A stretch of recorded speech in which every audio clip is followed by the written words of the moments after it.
Good afternoon, everyone. Thanks for the introduction. It's a great pleasure to be here.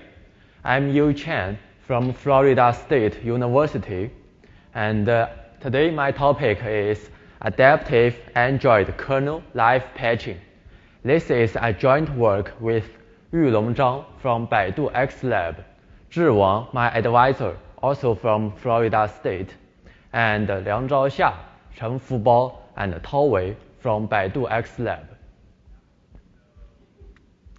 Android kernel vulnerability is a serious threat to user security and privacy. If the kernel is compromised, all the other parts of the system cannot be trusted anymore, including payment and even trust zone. This figure shows the number of disclosed Android kernel vulnerabilities for each month. We can see here the number of reported vulnerabilities increases significantly over time. This shows more and more effort is put on discovering kernel vulnerabilities. So what's the problem we are facing? Here are two kernel vulnerabilities. The first one is released in September 2015, but after 14 months, 30% of the devices are still vulnerable. The second one is released in March 2016.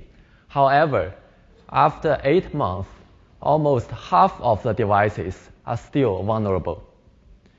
Coincidentally, Android devices are also usually not up to date.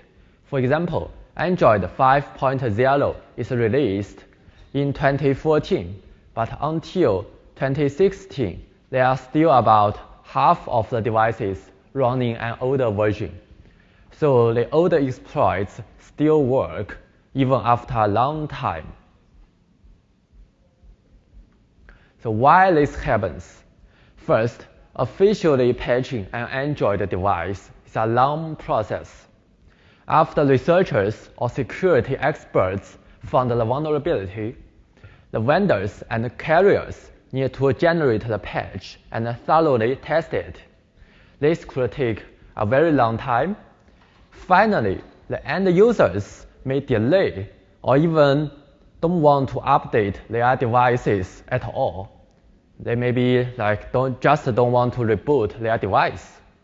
So what we need here is a third party and a live patching solution. Even worse, many vendors do not release their source code on time, so it's very hard to write patches for those kernels from those vendors. So we need a binary-based solution. The next problem we face is that the Android ecosystem is highly fragmented.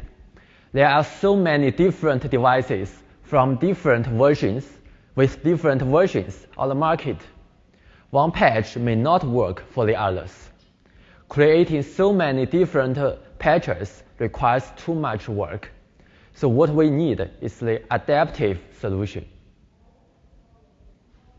Based on these challenges, a feasible solution should be third-party, binary-based, and live patching. It has a set of key requirements. First, the solution should be adaptive to a variety of device kernels. Also, it must be safe. The patches should be easy to write and audit. And the behaviors should be technically confined. Here, the technically means they can only use the APIs that the Karma provides, just a set of APIs, not everything. So the next is the response time should be short, and the performance should not be affected much by the system. To better understand the ecosystem, we studied more than 1,000 Android kernels.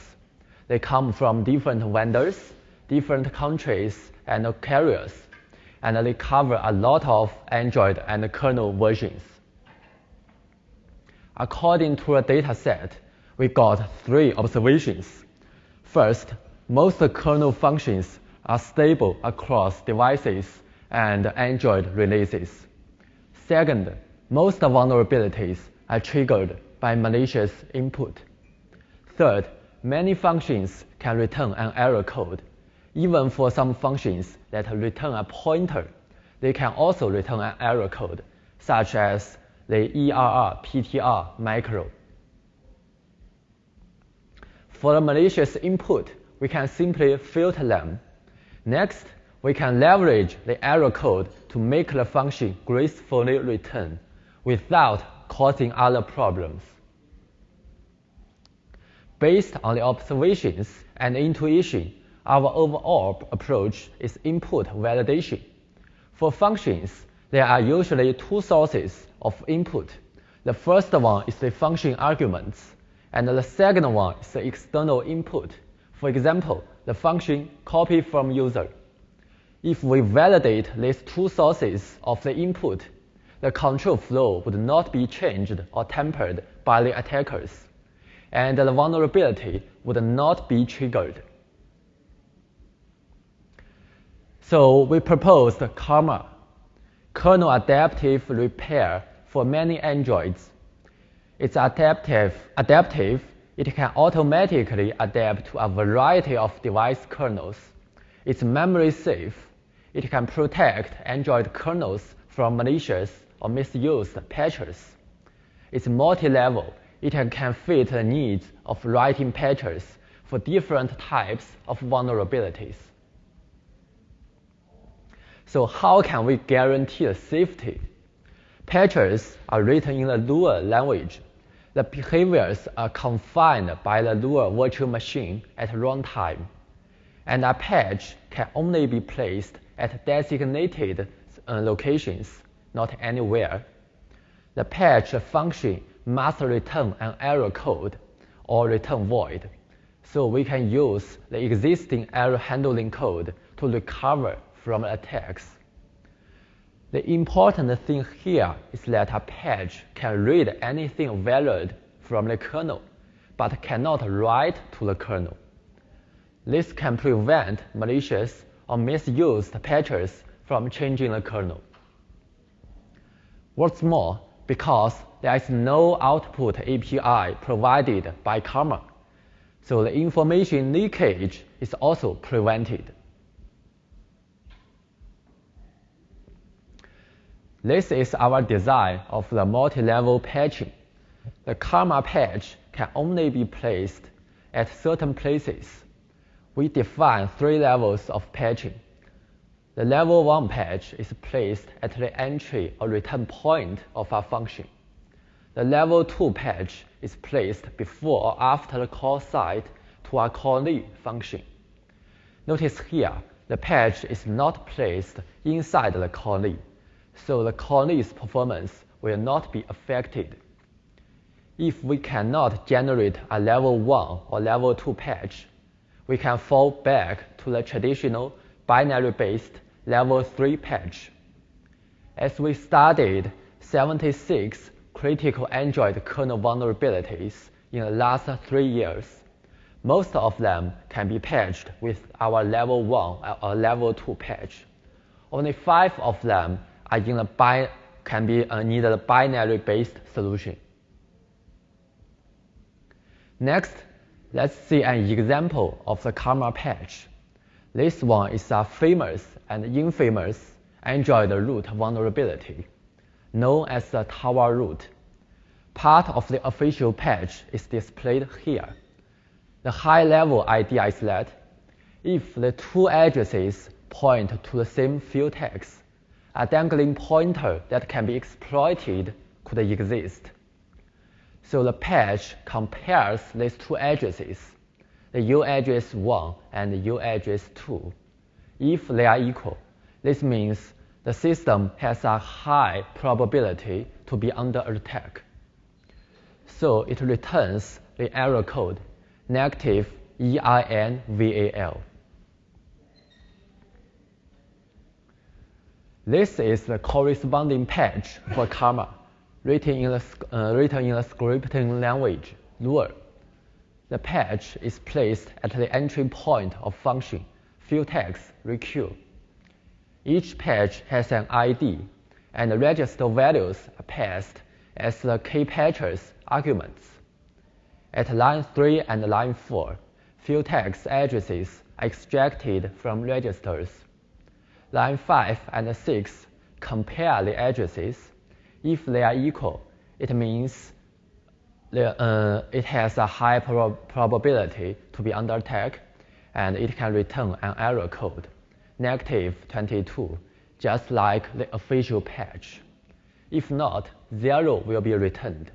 This means the normal situation, and the program will continue normal execution after the check. Line 12 is to hook the function field text requeue and apply the page. Here, the hex number is the page ID. This is a very simple example for illustration. More complex and interesting examples can be found in the paper. Here are the APIs defined by Karma. The first category is for the live patcher. It includes APIs like hooking a function, allocate memory, etc. And the second category is available to patchers. It includes the APIs that search symbols, get the current thread information, which is useful for the patching of certain vulnerabilities. The rest is a set of the APIs to read the memory. Next, let's look at the overall architecture of Karma. Basically, it has 2 steps: the offline patch generation and verification, and the online live patching by Karma client. For example, first we write a Karma patch for Google Nexus, which has a source code and it's easier to write. We call it a reference patch. And next, what we need is to write one for Samsung Galaxy. It's called the target device. The first step is to adapt a reference patch to a target device, and the patch will be signed and uploaded to the cloud. In the second step, end users can download and verify the patch and apply it to their devices. The details will be discussed later. Next, let's talk about offline patch adaptation. This is a question we need to answer. If patch A works for the device on the left, can it also work for the device on the right? We have 3 steps to solve the problem. First, identify the vulnerable function in the target kernel. It brings several challenges. For example, the same function may use different names for different devices or different versions, and the function may be inlined in certain kernel versions or device versions. Second, check if the reference patch works for a target device. Even for the same function, they may have different semantics. If the semantics are different, we cannot use the same patch for these devices. If they share the same semantics, Karma can then adapt the reference patch for the target device. Next, we show an example to illustrate how to identify the vulnerable function. In most situations, we can simply use the symbol name to find the function. However, something special may happen. For the famous vulnerability of ping-pong root, the vulnerable function in some device kernels is ping on hash. However, in another device kernel version, the function is renamed to ping v4 on hash. We use the relationships between its callers and its callees to find the function in the target kernel. In the figure, we can see function A, B, and C call ping on hash, and ping on hash calls function D, D and E in kernel A. The same thing happens in kernel B. So we can see they are potentially the same function. After function identification, we need to check if they are semantically equivalent, namely if we can use one patch to patch these two devices. If so, the next step is to adapt the reference patch to the target device. This step is to adjust the small differences of the patch between these two devices, like data structure member offset. Pure syntactic matching is too restricted because different compilers with different options can generate different code with same semantics. For example, they may use different instruction orders, different register allocations, as well as instruction selection and code layout. Here is an example.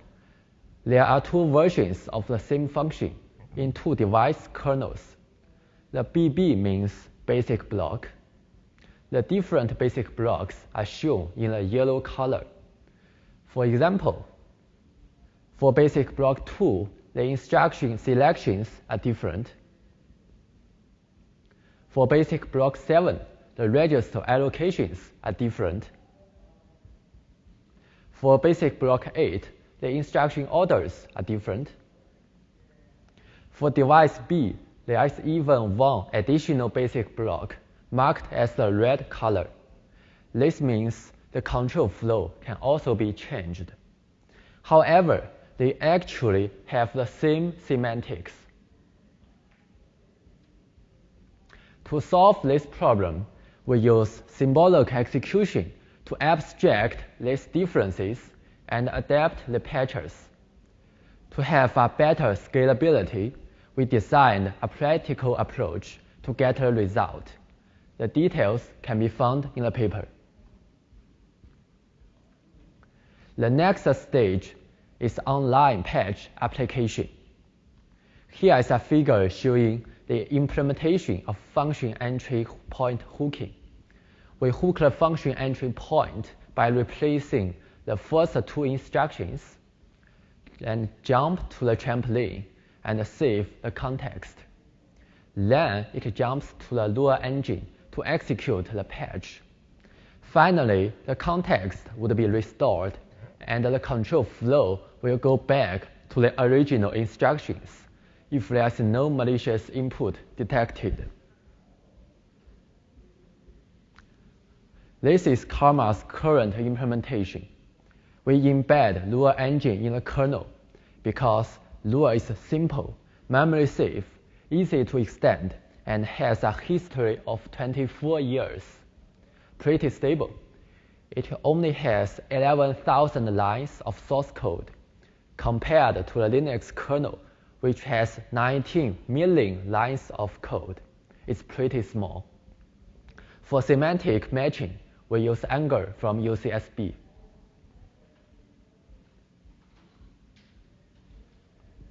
We evaluated 76 critical vulnerabilities in the last 3 years. Here are the statistics.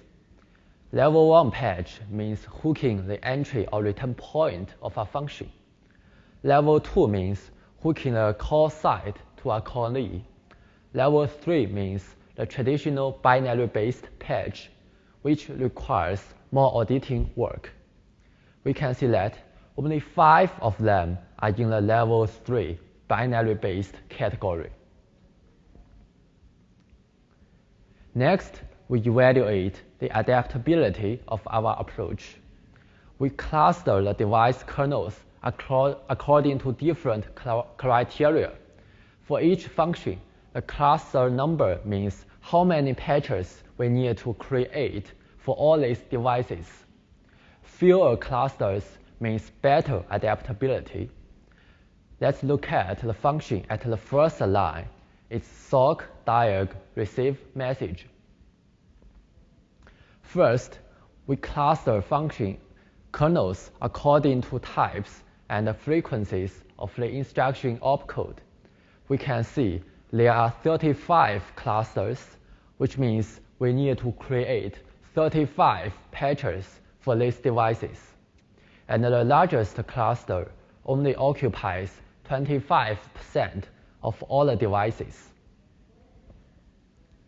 Second, we cluster them with the number of function calls and conditional branches, which abstract the control flow graph. We can see now it becomes 7 clusters, and the largest cluster occupies about 73%, much fewer clusters than before. Finally, we use Karma's semantic matching to do the clustering. Now it has only 3 clusters. It means we only need to create 3 patches for all these kernels. And about 75% of the devices can share 1 patch. Next, let's see how the performance is affected by Karma. We use CF bench to evaluate the overall performance with the application of different patches. The result shows that there is almost no difference among these settings. This is because most vulnerabilities exist on the code path of the program. They are less executed and usually less tested and reviewed. That's why the vulnerabilities have a higher probability to exist there. We also evaluated the performance overhead for a single system call, chmod. We make sure the patch is always executed when performing the system call. In this extreme situation, we can see the overhead is still very small. If we put this little cost into the overall system performance, the overhead will be very trivial, just like what the last slide shows. Next, we discuss our future work. First, we plan to propose user space solutions. Google has a solution called Project Treble, but it still doesn't address the problem because the long patching chain still exists, and we still need to thoroughly test every patch for every device. Second, now we use Lua to do the patching in a kernel. We are looking for other alternative execution engines, such as BPF. Third, the error handling code could also be vulnerable. To solve this problem, we can inject errors to detect such vulnerable code. Fourth, because our current semantic matching approach is practical, not sound, we may explore better solutions for the semantic matching. Karma is the foundation of the OSIS project.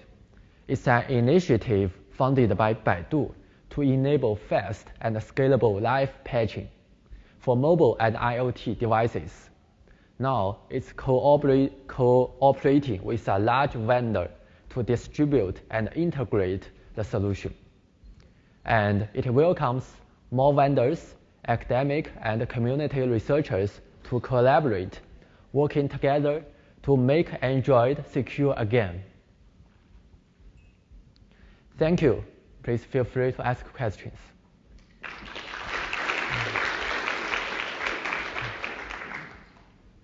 Okay, we have time for a couple of questions. Please approach the mic and state your name and affiliation. And before people get started, I just also want to announce that you is on the market, and if you're looking for someone with a skill set in Android, you should come talk to him. Hi, Justin Kapos, NYU. I was wondering if you could talk a little more about why you didn't use like the extended Berkeley packet filter that is already there and in the kernel.